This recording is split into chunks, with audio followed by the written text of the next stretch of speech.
Buenas tardes, hermanos queridos, que Dios los bendiga, que la paz del Señor sea con cada uno de nosotros, amén. Estamos un miércoles más aquí en la Casa de Dios, en el Palme Olmo, calle Marindia y Salinas, a la luz de la palabra. Hoy también tenemos al pastor Leonardo Fernández, que está dando el libro de Romanos, y hoy continuamos con el estudio de este hermoso libro doctrinal, el libro de Romanos. Así que saludamos a todos los hermanos que están conectados, saludamos a los hermanos de Las Piedras también, de la radio, los hermanos de Río de Córdoba, y bueno, a los que estamos aquí también para disfrutar de la presencia del Señor.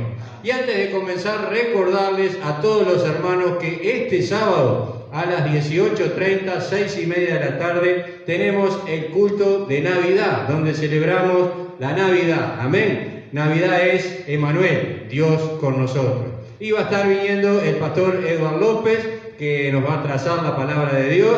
Y bueno, así que invitamos a todos aquellos que quieran llegar hasta aquí el sábado a las 18:30 horas, a todos los hermanos que quieran llegar, invitar también a algún amigo, algún vecino, algún compañero de trabajo, para que pueda conocer el verdadero significado de la Navidad. Amén. Porque el reino de los cielos no es ni comida ni bebida, sino paz y gozo en el Espíritu Santo. Amén. Gloria a Dios. Así que te animamos a que puedas venir para estar escuchando la palabra de Dios. Así más, hermanos, vamos a la hermana Miriam, va a estar cantando una adoración al Señor. Y bueno, viene la hermana Mercedes también, quizás la acompaña. Así que vamos a adorar al Señor para luego darle al pastor Leonardo Fernández para que nos trace la palabra de Dios, siga con el estudio del libro de Romanos. Amén. Que Dios los bendiga.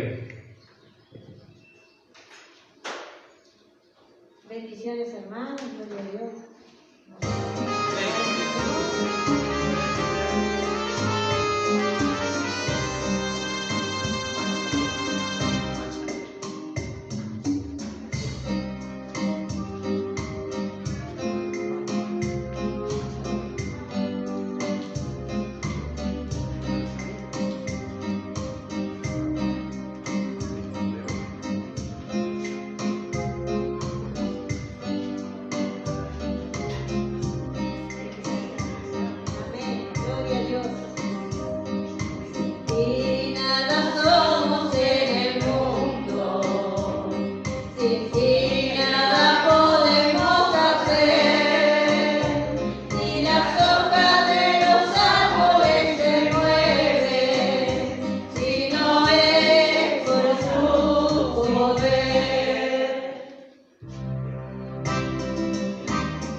Muy buenas tardes, hermanos amados, bendiciones en el nombre de Jesús.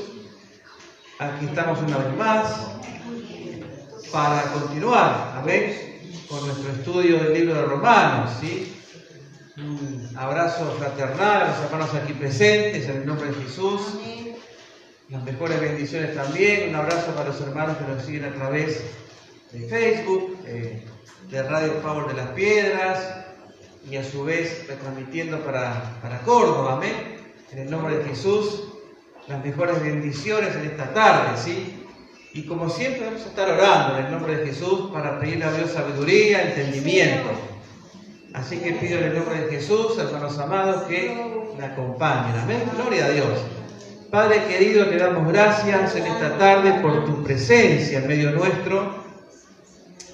Gracias por este tiempo, Señor, que una vez más vamos a continuar estudiando este precioso libro, doctrinal, fundamental, y que nos puedas, como siempre, dar sabiduría, entendimiento, que podamos comprender, Señor, las cosas preciosas que tú tienes para nosotros. Muchas gracias te damos, en el nombre de Jesús. Amén. Gloria a Dios. Bien, hermanos.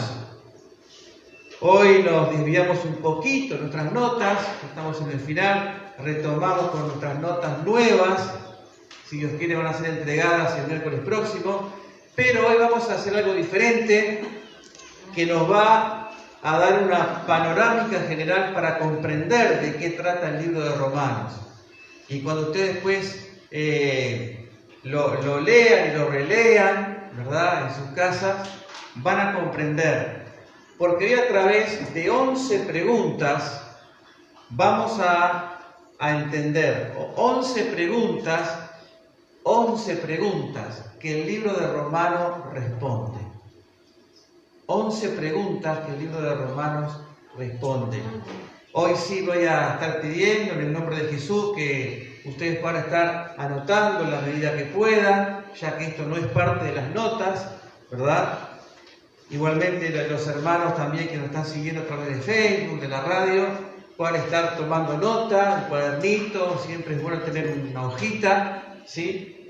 Y como tenemos la posibilidad igualmente de poder verlo después a través de video, se puede volver a anotar lo que se perdió, amén. Gloria a Dios.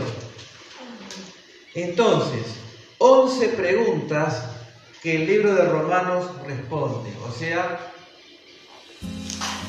hemos terminado el capítulo 1, se acuerda de analizar, pero consideré necesario, antes de continuar, primera pregunta que el libro de Romanos responde. ¿Cuál es el tema de la epístola? ¿Cuál es el tema de la epístola? Y la respuesta la encontramos en el capítulo 1, versículo 1, en el capítulo 1, versículo 9 y en el capítulo 1, 15 al 17. Ahí encontramos la respuesta a la primera pregunta. ¿Cuál es el tema de la epístola? Dice Romanos 1:1, Pablo, siervo de Jesucristo, llamado a ser apóstol, apartado para el Evangelio de Dios. Ahí está la respuesta. El tema de la epístola de Romanos es la explicación del Evangelio de Dios. ¿Qué es el Evangelio de Dios? En el versículo 9 del capítulo 1 dice: porque testigo me es Dios, a quien sirvo en mi espíritu, otra vez, en el Evangelio de su Hijo, de que sin cesar hago mención de vosotros siempre en mis oraciones. Así que la primera pregunta, 11 preguntas que el libro de Romanos responde es, la primera es, ¿cuál es el tema de la epístola? El Evangelio. Capítulo 1, versículo 1, versículo 9, capítulo 1, 15 al 17. En el versículo 16 del capítulo 1, Pablo dice: porque no me avergüenzo del Evangelio, ¿se acuerdan? Porque es poder de Dios para salvación a todo aquel que cree, al judío primeramente y también al griego. Esa es la primera pregunta entonces, que está respondida, ¿verdad? El tema de la epístola a los romanos es el Evangelio. ¿De qué trata el Evangelio? Segunda pregunta a responder. ¿Qué es el Evangelio? La primera pregunta es, ¿cuál es el tema de la epístola? El Evangelio. La segunda pregunta a responder es, ¿qué es el Evangelio? Romanos 1:17. Ahí está la respuesta. Porque en el Evangelio la justicia de Dios se revela por fe y para fe, como está escrito, mas el justo por la fe vivirá. O sea que la segunda respuesta a la segunda pregunta es, ¿qué es el Evangelio? Bueno, es las buenas noticias de salvación a través de la fe. Así que, hermanos amados, si alguien le pregunta, ya tiene la respuesta. Ya tiene la respuesta. Amén, gloria a Dios. Estas son herramientas que usted tiene, que yo tengo, para cristianos nuevos también. ¿Sí? Para dar algo superficial de la epístola. Recuerde que el miércoles próximo ya vamos a volver con notas nuevas y ya a entrar de lleno en el capítulo 2 y seguir analizando palabras. Tercera pregunta que Romanos responde. ¿Por qué necesitan los hombres el Evangelio? ¿Por qué necesitan los hombres el Evangelio? Y esto lo encontramos del capítulo 1, 18 al capítulo 3, versículo 20. Esta respuesta. ¿Por qué necesitan los hombres el Evangelio? A lo que Romanos va a responder. Mire todo lo que tenemos para leer, no solo para encontrar esa respuesta, ¿no? Del capítulo 1, 18 al 3, 20. Y la respuesta, hermanos, la encontramos en el capítulo 3, versículo 10. ¿Cuál es la respuesta? Porque el ser humano está perdido en el pecado. Esa es la tercera respuesta a la tercera pregunta. Dice Romanos 3:10, como está escrito, no hay justo ni aún uno, no hay quien entienda, no hay quien busque a Dios. Todos se desviaron, a una se hicieron inútiles, no hay quien haga lo bueno, no hay ni siquiera uno. Ahí ustedes encuentran la respuesta a la tercera pregunta. ¿Por qué necesitan los hombres el Evangelio? Amén. Muy bien. Cuarta pregunta que Romanos responde. ¿Cómo pueden los pecadores ser justificados ante Dios? Cuarta pregunta. ¿Cómo pueden los pecadores ser justificados ante Dios?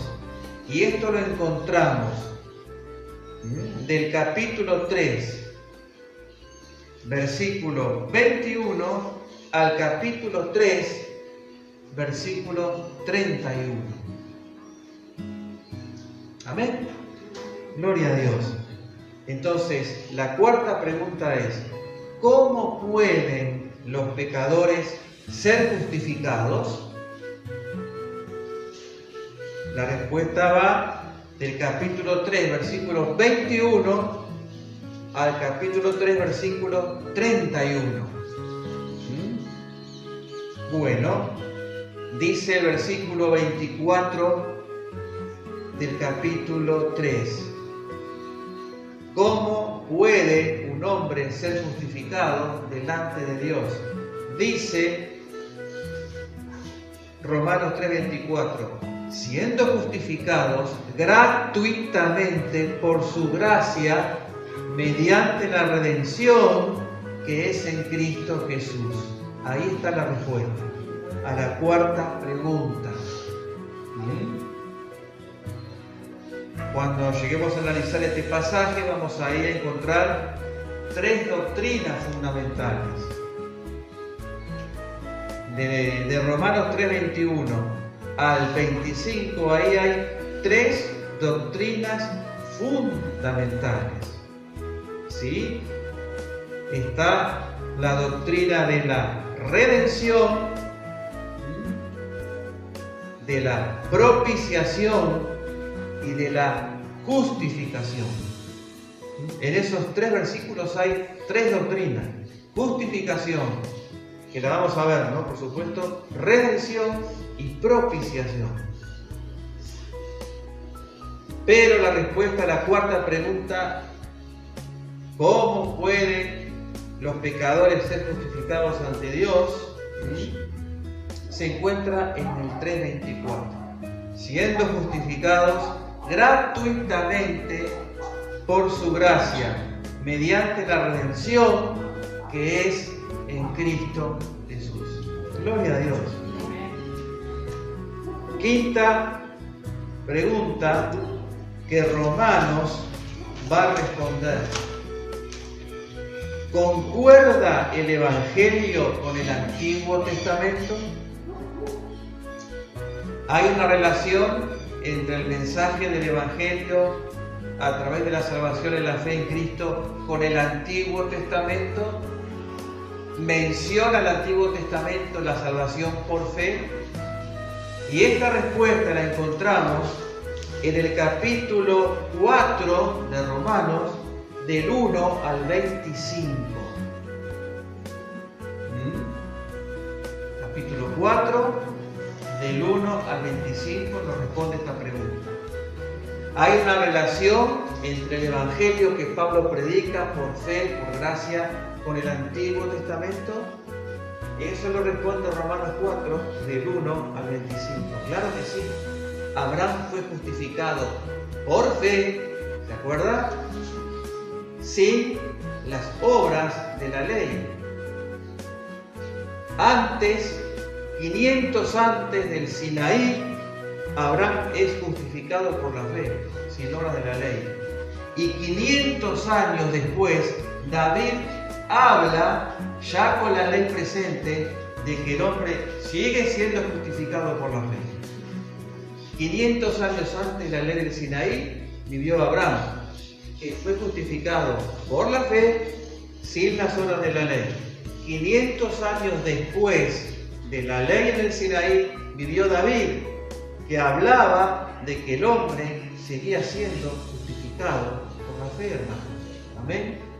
Por eso el capítulo 4, del 1 al 25, nombra a Abraham y a David, a los dos. Amén. Gloria a Dios.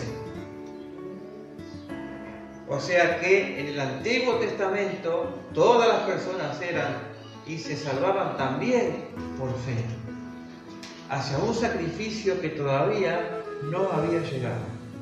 Amén, hermano. Gloria a Dios.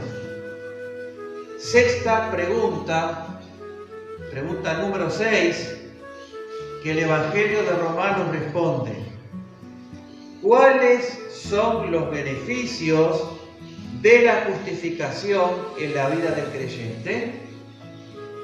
¿Cuáles son los beneficios de la justificación en la vida del creyente? Y esto lo encontramos del capítulo 5, versículo 1 al capítulo 5, versículo 21.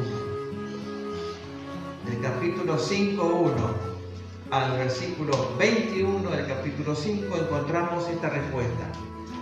¿Cuáles son los beneficios de la justificación en la vida del creyente? Dice Romanos 5:1, justificados pues por la fe tenemos paz para con Dios por medio de nuestro Señor Jesucristo. O sea que uno de los beneficios importantes es la paz, la gracia. Dios como Romano le está respondiendo a él, entre otros beneficios que hay, ¿no? O sea, esto es un patrón que usted y yo podemos seguir para entender de qué habla Romanos. Después está la profundización que estamos haciendo, analizando palabras, versículos de cada texto. Esto es algo genérico que nos permite entender de qué trata Romanos. ¿Se entiende, hermanos? Amén. Gloria a Dios. Séptima pregunta. Pregunta número 7 que Romanos responde. ¿La salvación por gracia permite que el creyente viva en el pecado? ¿La salvación por gracia permite al creyente vivir en pecado?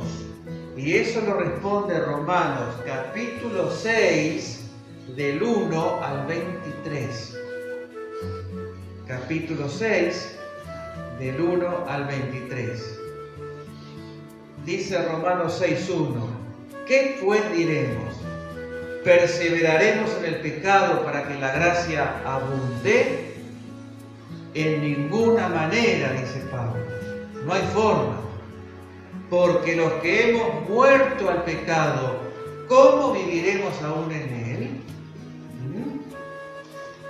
O sea que el que ha sido salvo por la gracia de Jesús, ha depositado su fe en la cruz del Calvario, ha nacido de nuevo por el poder del Espíritu Santo, ya no tiene por qué vivir una vida de pecado.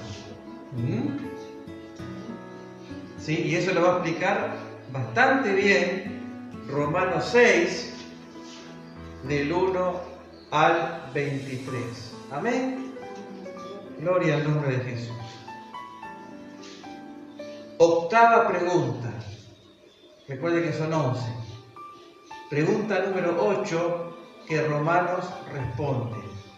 ¿Cuál es la relación del cristiano con la ley?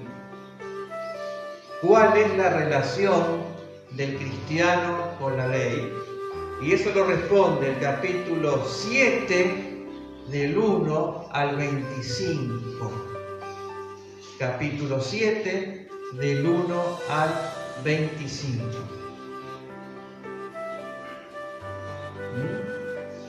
Ahí encontramos cómo se explica claramente que el cristiano no es salvo por cumplir las obras de la ley, ¿sí? O sea que hemos sido liberados, por decir así, de la ley, en el sentido de que la ley no produce la salvación. Estábamos sujetos a la ley nos condenaba, porque nadie puede cumplirla. Pero Cristo vino en nuestro lugar, ¿verdad? Y Él en la cruz nos libró de la servidumbre de la ley. Entonces, dice más adelante, después lo veremos, que la ley no se enseñorea más de nosotros porque estamos bajo la gracia. Ahora, lo cual, eso no significa que el cristiano no deba obedecer y cumplir la ley moral de Moisés. Sí debemos hacerlo, pero no nos salva la ley. La cumplimos por amor a Jesús, pero no es el medio para salvación la ley, ya no más. Sino es por pura gracia de Dios. La ley moral sigue vigente para cristianos y para no cristianos. Incluso Jesús dijo, yo no vine a abrogar la ley. A ratificarla, exactamente. Después vamos a tratar de entender una cosita muy importante. La Biblia no dice que la ley está escrita en el corazón de la persona. La obra de la ley es otra cosa. Son dos cosas diferentes. Romanos habla de la obra de la ley, no de la ley en sí escrita. Eso lo vamos a ver más adelante. Más conciencia. En la conciencia, exactamente. En la conciencia. Dios puso la obra de la ley en la conciencia, no la ley escrita en el corazón. Eso debemos tenerlo bien en claro. Es lo que Romanos explica. Por eso habla de la obra de la ley, no de la ley en sí, de la obra de la ley. Son dos cosas distintas. Eso lo explica, lo vamos a ver en el capítulo 3, lo explica bastante bien, ¿sí? Pregunta número 9. Pregunta número 9, que Romanos responde. ¿Cómo es capacitado el cristiano para vivir en santidad? ¿Cómo es capacitado el cristiano para vivir en santidad? Eso lo responde el capítulo 8 de Romanos, del 1 al 39. ¿Sí? Esto es una guía para que usted entienda de qué trata el libro, hermano. ¿De qué trata el libro? Entonces, cuando después vamos leyendo una y otra vez, vamos descubriendo de qué trata a través de cada capítulo. O sea, esto no es profundización, es algo genérico que nos permite no solamente entender de qué trata cada capítulo, sino para poder enseñarlo a otros hermanos. Porque esta es la idea. No nos guardemos los conocimientos. Dios nos ha llamado a transmitir. Somos transmisores. Y no hay que ser ni pastor, ni anciano, ni diácono para ser transmisores. En la medida que somos enseñados y que aprendemos, nosotros tenemos que estar capacitados para transmitir lo que aprendemos. Y esto es ideal para un cristiano nuevo, es ideal para transmitírselo a él. ¿Sí? Gloria a Dios.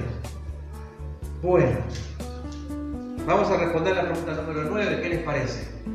¿Cómo es capacitado el cristiano para vivir en santidad? Bueno, cuando usted lea el capítulo 8, del 1 al 39, usted va a encontrar cómo el Espíritu Santo le da poder al Hijo de Dios para vivir en santidad. Léalo en su casa después. Por el poder del Espíritu Santo. Pregunta número 10. Es un poquito larga, así que le doy un poquito de tiempo para que escriba. Pregunta número 10.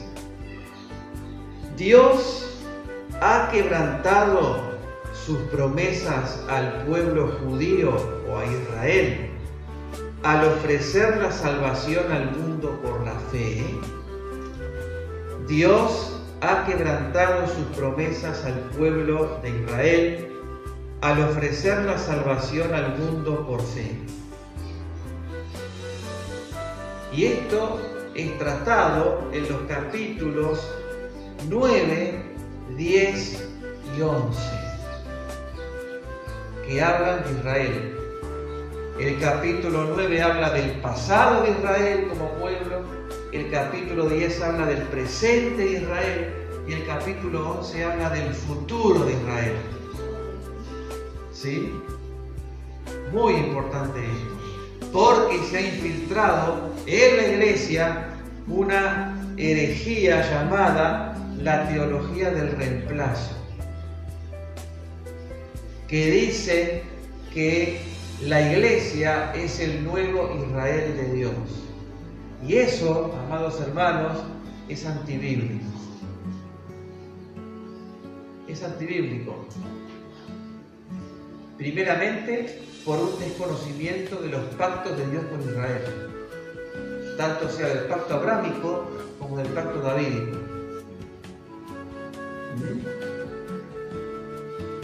Ya arrancando de ahí, por el desconocimiento de esos dos pactos, es antibíblico decir que ya Dios no tiene nada que hacer con Israel, que la iglesia ocupó, y aunque es cierto que ocupó el lugar provisoriamente, O sea, vamos a poner la imagen de un partido de fútbol.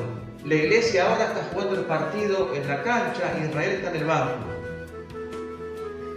Pero cuando venga el arrebatamiento de la iglesia, que puede ser en cualquier momento, la iglesia sale del planeta Tierra, Israel entra a jugar su partido otra vez. Otra prueba de que la iglesia es una institución, Israel es otra institución diferente, los planes son diferentes para la iglesia que para Israel en el futuro. Es la famosa semana 70 de Daniel capítulo 9. Es un pacto con la nación. Es un pacto con Israel.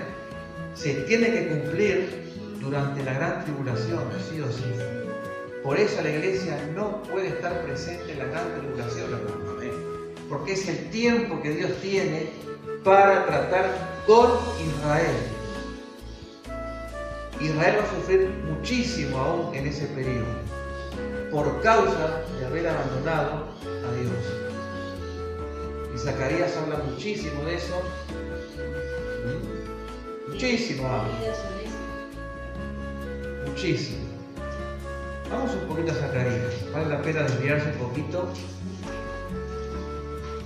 Sé que no es bueno a veces alejarse tanto, ¿verdad?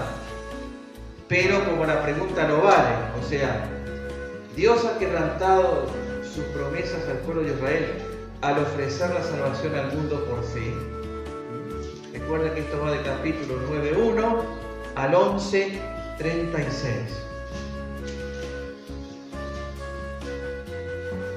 Miren, hermanos, busque Zacarías capítulo. Vamos a leer el capítulo 13.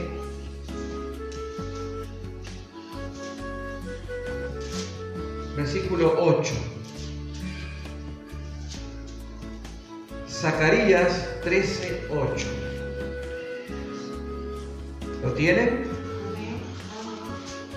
Esto es para los últimos tiempos, hermanos. Esto no se ha cumplido todavía. Dice: y acontecerá en toda la tierra, dice Jehová, que las 2/3 partes serán cortadas en ella. Miren, y esto es la gente que va a morir. 2/3 partes serán cortadas en ella. Y miren, versículo 9, y meteré en el fuego, acá el fuego de la prueba, hermanos, miren, y meteré en el fuego a la 3/3 parte, y los fundiré como se funde la plata, y los probaré como se prueba el oro. Él invocará mi nombre, mire Israel, Él invocará mi nombre, y yo le oiré y diré, pueblo mío, y Él dirá, Jehová es mi Dios. O sea, porque va a haber un remanente al final de la gran tribulación que se va a volver al Mesías, hermano. ¿Entienden? Se van a volver a Jesús, pero es un remanente que explica Romanos 11, cuando dice, todo Israel será salvo. No está hablando de todo Israel de la historia, no, está hablando de ese remanente que quede vivo de judíos cuando finalice la gran tribulación y Cristo venga por segunda vez. Pero va a haber un remanente que va a estar esperando a Cristo glorificado que vuelva con nosotros desde el tercer cielo. Mire el capítulo 14 de Zacarías. He aquí el día de Jehová viene. Anote abajo, póngale luces. Subraye, haga como quiera, la gran tribulación, el día de Jehová, el día de la ira de Dios. He aquí, el día de Jehová viene, y en medio de ti serán repartidos tus despojos. Mira, hermanos.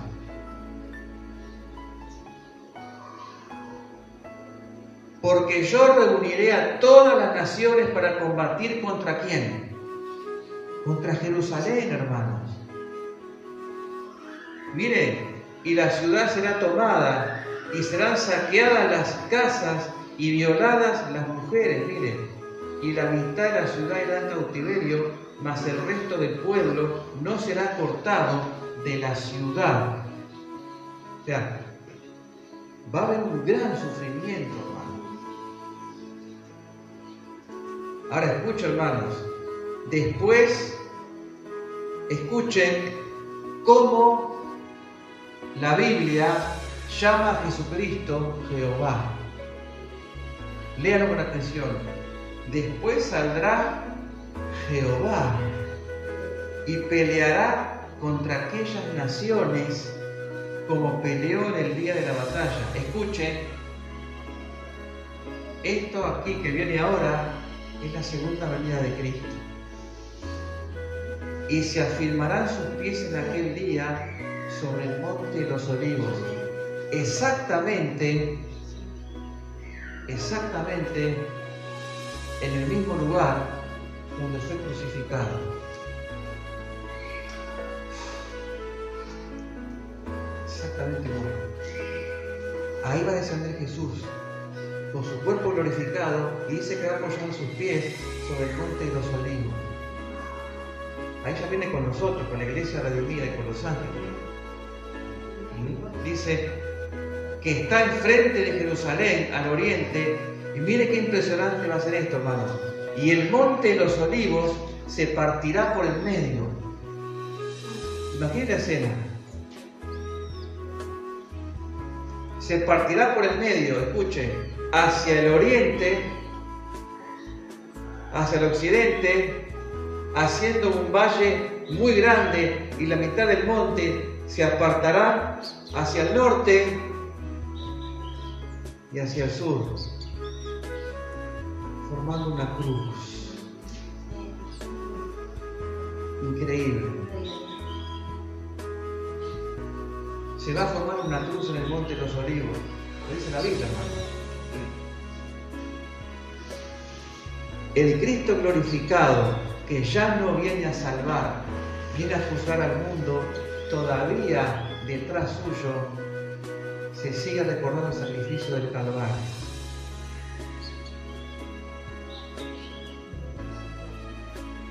Increíble, hermanos. Entonces, esto no se ha cumplido todavía. Esto es la segunda venida de Cristo, hermano. Pero escuchen cómo la Biblia está llena de evidencias. Y escuchen cómo la Biblia, casi cuando termina este capítulo, un poco antes, nos enseña los efectos de una bomba nuclear. Para que después nos digan que la Biblia es un libro religioso. Escuchen, hermanos, la Biblia está describiendo, y esto fue escrito hace 2300 años, hermanos. Mire y mire con lupa Zacarías 14:12. Mírenlo con lupa, subráyelo y recuérdelo. Zacarías 14:12.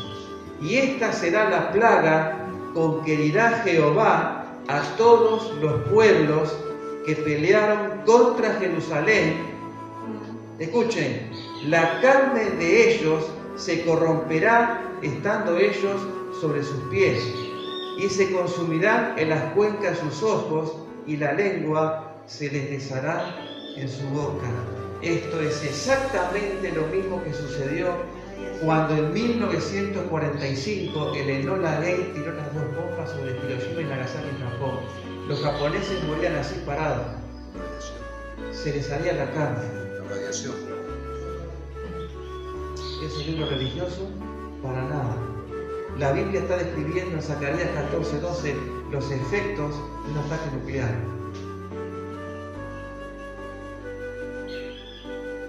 Señores ateos, si hay algunos que lo siguen, que me escuchan.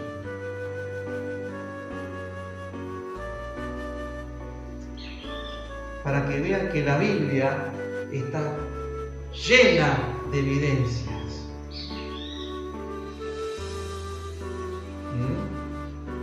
O ¿Se dan cuenta? Recuerden, cuando más profundizamos en la palabra, más le escapamos al engaño.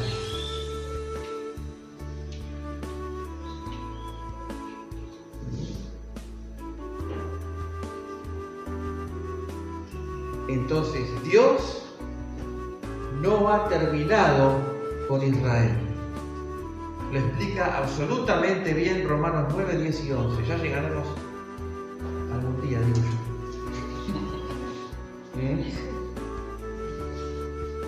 ¿Qué apuro hay? Decían algunos, ¿no?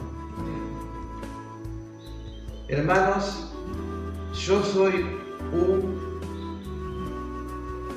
ferviente hincha, por decirlo así, de la predicación expositiva,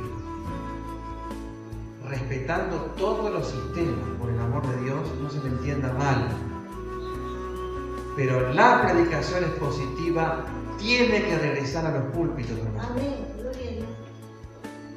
Tiene que regresar, es necesario que regresen. Si es que queremos tener una madurez espiritual sólida. En el nombre de Jesús. Pregunta número 11. Llegamos a la última. Miren, porque ya tenemos tiempo. Miren cómo Dios es bueno y administra los tiempos. Pregunta número 11. Que Romanos responde. ¿Cómo debe vivir una persona que ha sido justificada por la fe? ¿Cómo debe vivir una persona que ha sido justificada por la fe? Bueno, del capítulo 12, versículo 1 hasta el final, o sea, el 16, versículo 27, tenemos ahí todo esto. Aunque lógicamente parte del 15 y 16 son saludos, ¿verdad? Ustedes se van a dar cuenta después que son saludos, pero la gran mayoría de toda esta porción que les dije, el capítulo 12.1 hasta el final del libro, es la práctica, la conducta del cristiano. Práctica de la conducta del cristiano. ¿Cómo debe vivir un cristiano que ha sido justificado por la fe? ¿Amén? Amén. Gloria a Dios. Gloria a Dios. ¿Les quedó claro, amados hermanos? ¿Sí? Los que nos siguen, los amados hermanos que nos siguen a través del Facebook, de las radios. Bueno, todos igual tenemos la posibilidad de volver a ver el video, de poder sacar las notas correspondientes. Amén. Pero como tenemos tiempo todavía, vamos a aprovechar a repasar un poquito. Recuerden que el miércoles próximo ya volvemos con notas nuevas que les voy a traer y vamos a continuar con el capítulo 2, avanzando un poco más, como siempre, analizando palabras. Pero he considerado, hermanos, darles esto muy importante, como una plataforma genérica, digamos, de qué trata el libro. Es muy importante saber eso. No podemos profundizar si no entendemos de qué se trata. Bien. Romanos, nos quedan unos 20 minutos, si no me equivoco aproximadamente, pero vamos a analizar un poquito, desde que empezamos en el capítulo 1, vamos a analizar una palabrita ahí que nos quedó un poquito en el aire, ¿sí? Quizás a mí se me escapó decírsela, ¿verdad? Pero es muy importante, hermanos, recuerden, cada tanto nosotros vamos a tener que repasar algunas cosas, porque la memoria suele ser muy frágil, ¿sí? Entonces se nos van muchas palabras, muchas cosas, yo lo entiendo, yo lo sé, ¿sí? Pero en la medida que entremos en ese ritmo nos vamos a acostumbrar, porque ¿para qué vino el Espíritu Santo a morar en nosotros?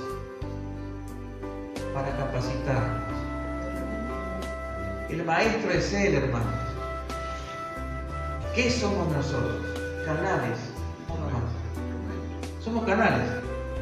Como dije hace un rato, transmisores, instrumentos. Nosotros tenemos que hablar lo que Él nos pide que hablemos. nada más. Mientras nosotros nos mantengamos en lo que dice acá, no saquemos versículos de contexto y tracemos lo mejor que podamos la palabra de Dios, no hay problema, hermano. No hay ningún problema. Se puede avanzar a pasos firmes. Dice Romanos 1:1, y acá hay unas palabritas que tenemos que recordar, hermano, porque es también básico. ¿Se acuerdan? Pablo, siervo de Jesucristo, llamado a ser apóstol, apartado para el Evangelio de Dios. ¿Se acuerdan? Lo vimos, pero vamos a repasarlo. Porque hace mucho y tuvimos una especie de tregua ahí. Tenemos que regresar. Recuerde que la palabra siervo es muy importante. Es la palabra griega doulos se escribe, que se traduce literalmente esclavo. Pablo se consideraba un esclavo de Jesús, hermanos. Y así como nos consideramos nosotros, uno que se somete por amor. Esa es la idea. Un esclavo, un siervo. Y él se consideraba así. Y nosotros debemos considerarnos así. Le servimos por amor, no por obligación. ¿Verdad? Es así. Llamado a ser apóstol. La palabra apóstol viene de apostolo, que es enviado. Vamos a recordar que en los tiempos de Roma era un mensajero, uno al cual el gobernador de la época le daba una misiva y él tenía que llevarlo a otro gobernador, atravesar grandes territorios a veces no llegaba vivo, ¿sí? Pero si llegaba y entregaba la misiva, ahí se recibía el apóstol. Mire usted, era eso nada más, hermano, un enviado. Sabe que en el lenguaje de aquel tiempo del mar había algo que se llamaba barco apostólico. Era un navío. ¿Qué era? Un barco simplemente con cargamento. Era un barco apostólico, se llamaba, porque era un barco enviado. Tan sencillo, hermano.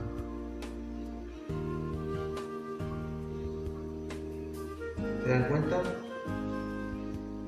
¿Existe hoy el apóstol a nivel jerárquico? No. El último fue Pablo. Y él mismo lo dijo. ¿Qué existe hoy? El ministerio del apostolado, es distinto.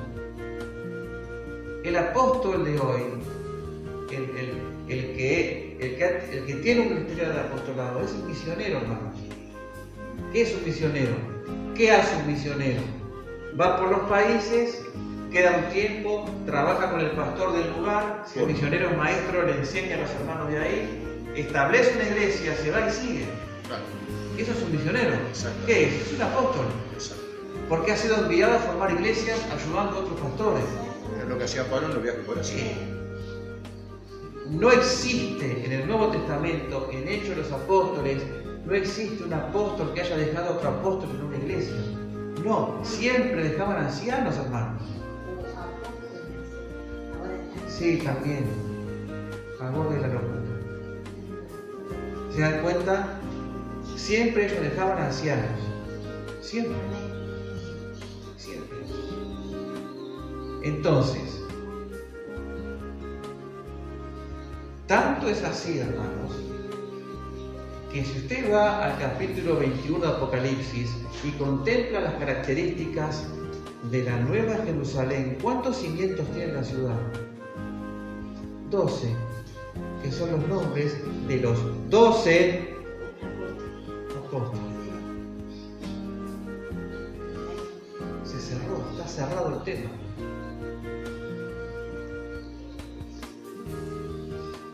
Está cerrado el tema. Apartado para el Evangelio de Dios. Ahí está la palabra Evangelio. Es evangelizo, con Z, se escribe así. Porque eu es yo. la partícula, no, significa bueno en griego, eu. De ahí eutanasia, buena muerte. Viene de ahí, porque thanatos es muerte en griego, eutanasia es buena muerte, bueno. Por eso evangelizo, buen mensaje. Viene de ahí, hermano. Eu es la partícula griego para bueno o buena. Eutanasia, buena muerte, entre comillas. O sea, pero viene de ahí. Evangelizomai es evangelizar, pero viene de ahí. Evangelio es buenas noticias de salvación.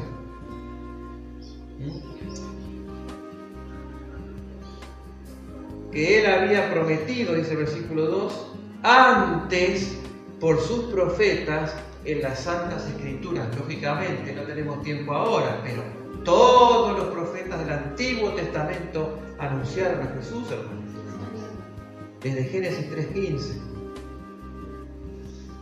No tenemos tiempo ahora, porque esto sería muy largo. Allá por, si mal no recuerdo, Deuteronomio 18:15, Dios le dice a Moisés que iba a levantar un profeta. Deuteronomio 18:15, bueno, está hablando de Jesús, hermano. Y cuando en Lucas 24, ¿se acuerda que iban dos caminando a Maús? Que se aparece Cristo, no lo reconoce a Cristo. ¿Este quién es? Y después le dice, ustedes son tardos para oír, no creen nada. ¿No se acuerdan ustedes que yo tenía que morir como los profetas anunciaron? ¿Se acuerdan? El mismo Jesús ratifica que los profetas del Antiguo Testamento hablaron de él. ¿Se acuerdan? Vean, después Lucas 24 aparece ahí. Él mismo dice,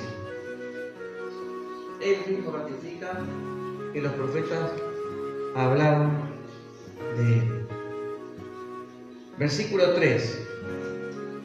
¿De qué trata este evangelio? Bueno, acerca de su Hijo, sea de Dios, del Hijo de Dios, de Cristo.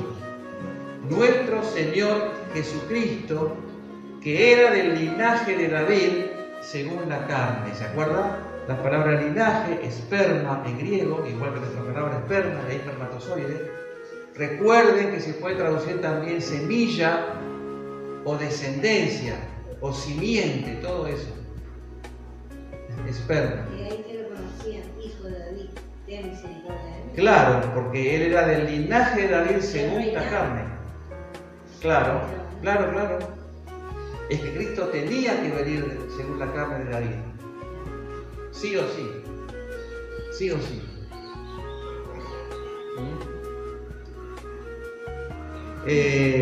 Pero dice que era del linaje de David según la carne, o sea, según la descendencia carnal, la genealogía, digamos. Versículo 4, que fue declarado, aquí mejor que declarado es designado, ¿sí? Hijo de Dios con poder, según el Espíritu de Santidad. Aquí hay varias interpretaciones. Unos piensan que habla del Espíritu Santo, otros piensan que habla de la condición de santidad que Jesús tenía en sí mismo. Hay dos interpretaciones ahí, ¿verdad? Por la resurrección de entre los muertos. Aquí habla de la resurrección de Jesús, de entre los muertos. Recuerden muy importante una cosita. Lo que significa la palabra primogénito y unigénito. Yo por mucho tiempo, por muchísimo tiempo, comprendí que unigénito era el único Hijo de Dios, y no es así. Porque uni es uno y génito viene de Génesis, de los Génesis. O sea, es único en su género. Único, el único Hijo de Dios, no hay otro, y es único en su género. ¿Se dan cuenta? Pregunta. Estamos en Romanos 1:4 ahora. 1:4 de Romanos. Porque estamos repasando ciertas cosas, ¿no?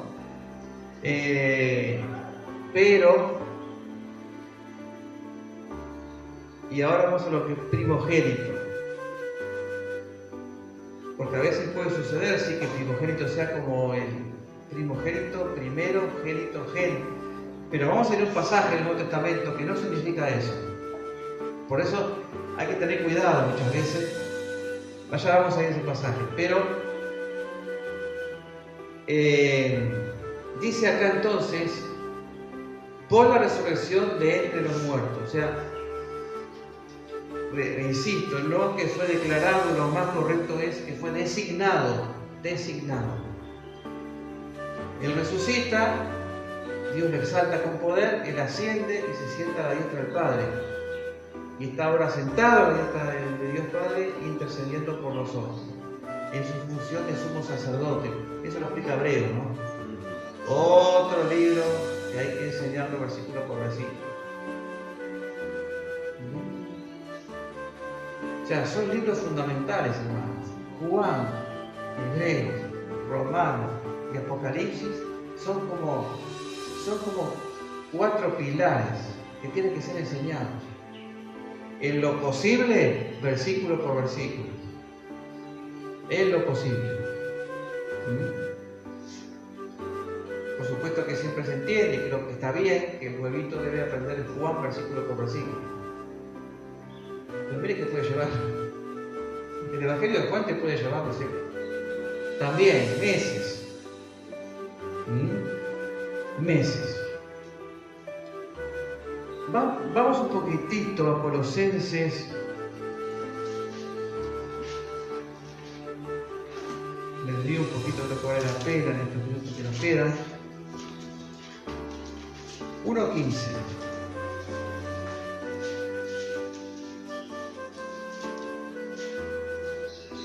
Colosenses 1:15.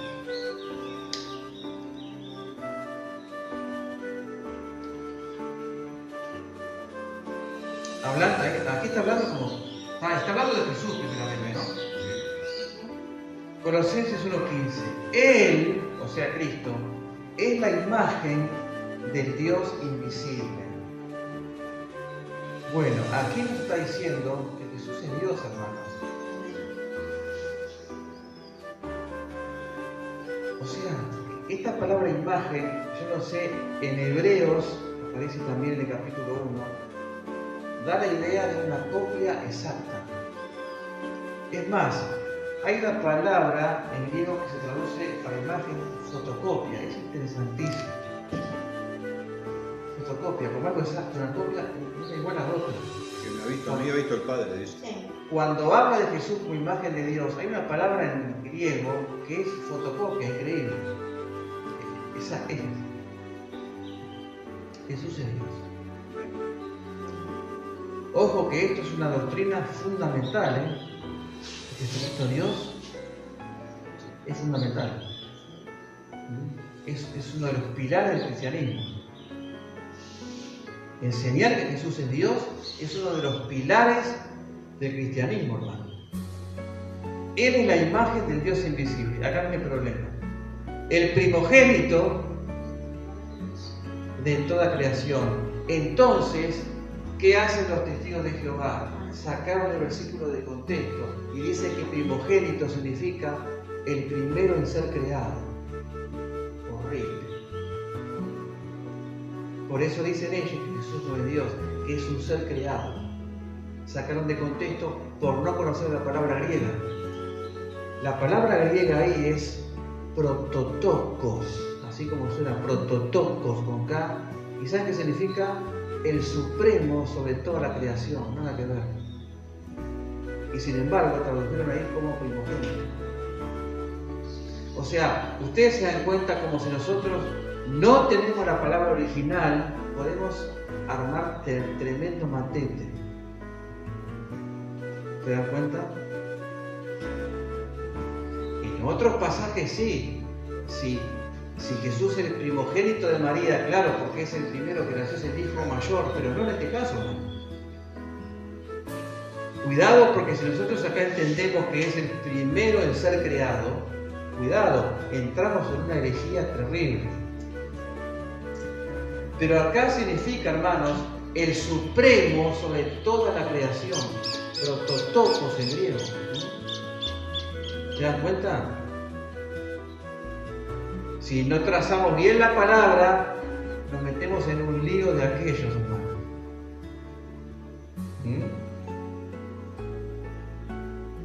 Por eso yo les animo, consíganse un diccionario en hebreo y en griego. Diccionario Vain, Vine, con B corta, V-I-N-E. Lo descargan de internet, es muy fácil de usar. Ahí te vienen todas las palabras en hebreo y en griego, con los significados, con las variantes, y es la mejor manera, hermano. Y no hay que comprarlo, está en internet. Vine, como venir, pero en pasado, vine, V-I-N-E. Es de los mejores que existen. O sea, aprovechemos las herramientas, hermanos. Porque recuerden que el arma más letal que Satanás está usando es la ignorancia. No es el pecado, ¿sabías? Es la ignorancia. Si Satanás logra distraer a la iglesia y que la iglesia no tenga la inquietud de aprender, de profundizar, cuidado, hermanos, nos arrastran. Nos arrastran porque la gente está buscando respuestas. Entonces la gente cree que venimos de la monachita, que somos producto de una evolución. ¿Qué le responderías tú, de acuerdo a la Biblia, para contradecir eso? Para mostrar la otra cara de la moneda. Muy bien. ¿Usted cree que venimos de la monachita? Muy bien, estimado. Muy bien. ¿Usted sabe qué es el ADN?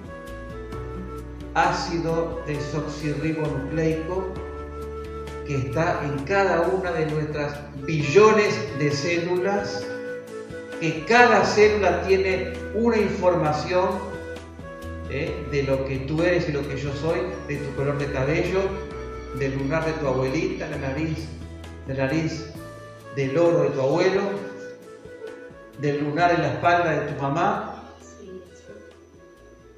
Todo contenido en una célula que no se puede ver. Entonces, alguien inteligente tuvo que colocar ahí esa información. ¿Me va entendiendo, señor evolucionista?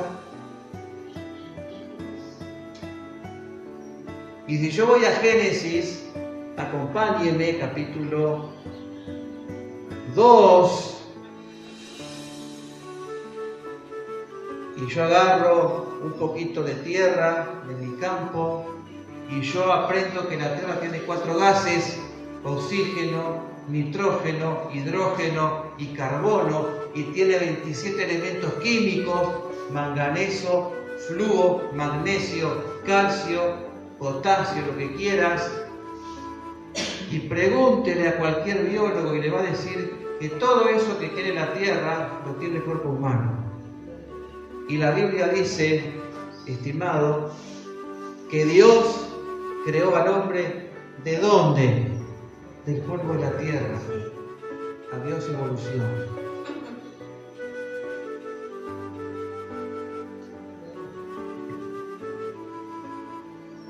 ¿Tenemos las herramientas para responder? No para creernos más que los demás, hermanos. Entiéndase bien. La gente necesita respuestas. ¿Se dan cuenta? Entonces, como la Biblia está llena de evidencias por todos lados, si usted lee, y ya terminamos, si usted lee Génesis 1, usted va a leer el desarrollo de la creación de Dios y va a encontrar que antes de crear al hombre y la mujer, Dios crea los árboles y las plantas. ¿No le llama la atención? Porque está comprobado que el ser humano no puede vivir en el planeta Tierra sin plantas y sin árboles, por la oxigenación, la fotosíntesis y todo lo demás. ¿Por qué usted piensa que en la mitad de Nueva York hay una terrible plaza con un parque llamado Square, algo así, Times Square? Square Garden es un terrible parque. ¿Por qué lo metieron en el medio de la ciudad con todo ese cemento? ¿Nunca se preguntaron? ¿Por qué es el pulmón de oxígeno de la ciudad? No lo hicieron para decorar la ciudad. Si usted ve una foto de Nueva York, es un cuadrado verde y todo alrededor es puro cemento. Es un parque grande, ¿no? Porque es el pulmón, el árbol es fundamental para la existencia del ser humano, hermano. Y Génesis capítulo 1 dice que antes de que Dios creara al hombre y la mujer, creó los árboles y las plantas. ¿No le llama la atención? Evidencias biológicas, evidencias científicas, evidencias hasta, si me apura, psicológicas. Gloria a Dios. Hermanos amados, el miércoles que viene seguimos ya con notas nuevas que voy a traer, analizando el capítulo 2, ¿sí? Vamos a seguir avanzando. Repasen las preguntas que yo les di con las respuestas, con los pasajes.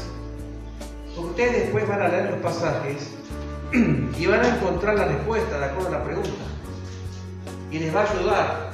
No van a poder profundizar porque es algo genérico, pero por lo menos tienen una temática amplia de lo que trata el libro. Amén. Padre querido, te damos gracias por tu palabra. Gracias por este tiempo, Señor, junto a nuestros hermanos, en la distancia o presencialmente. Y gracias por la sabiduría, el entendimiento que tú nos das. Muchas gracias, Señor. Gracias, Padre querido, que podamos, con tu ayuda el miércoles próximo, continuar profundizando y avanzando en este precioso libro. Gracias por las evidencias que tú nos has dejado en la Biblia. Gracias te damos en el nombre de Jesús. Amén. Gloria a Dios.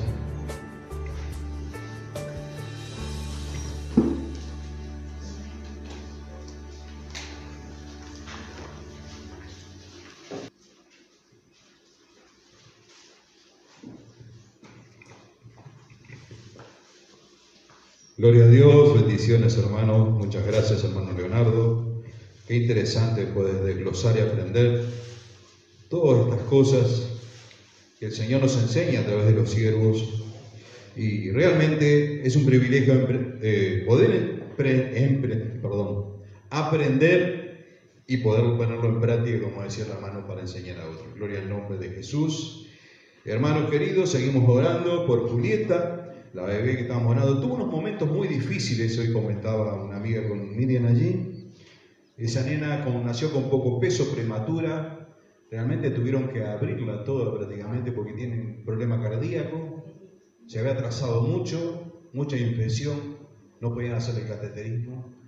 Ayer volvieron a abrirla, se encontraron que no era tanto, nosotros estamos orando, la iglesia está orando, y para el viernes, Dios mediante, tiene el cateterismo, ya confiamos que el Señor va a seguir haciendo la obra. Amén. Y seguimos orando por todos los hermanos de la congregación, por Teresita Valdés, por Olga Estela Pereira, tantos hermanos que están todos los días. Entonces, como dice el pastor, siempre pueden hacer llegar los pedidos de oración, ¿sí? Y por esposo de Sarita Ferreira. Pueden seguir haciendo llegar los pedidos de oración, ya sea por Facebook o, bueno, a Miriam también, los hermanos. También tienen en el Facebook, tienen el número del pastor. Que es que tiene la culpa de todo, ¿sí? Todavía no, pero dices. Siempre este chiste va acompañando a Cristo vive en Palmeando, no lo olviden. Saludamos a Teresa Fresenga, que estaba con nosotros, a Natalia Furtado, Washington Droco, nos estaba viendo, Wilson Nordon, la hermana Wilson, y Margarita Urruti. Muy bien, de mi parte, gracias hermano Leonardo. Pastor, si nos dispone otra cosa, nos despedimos entonces. Será hasta el sábado, Dios mediante, con una reunión especial navideña en la presencia del pastor Edward López.